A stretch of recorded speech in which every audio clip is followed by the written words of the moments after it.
Hey guys, my name is Elijah, and in this tutorial I will show you how to export a PDF file from your ClickUp.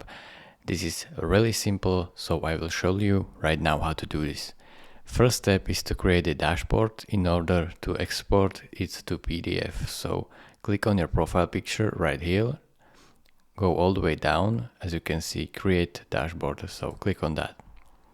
Now choose a simple dashboard or whichever one you like, and then click here, select the space or the everything you want to be exported to your PDF. So I will click on my theme space and then I click create dashboard.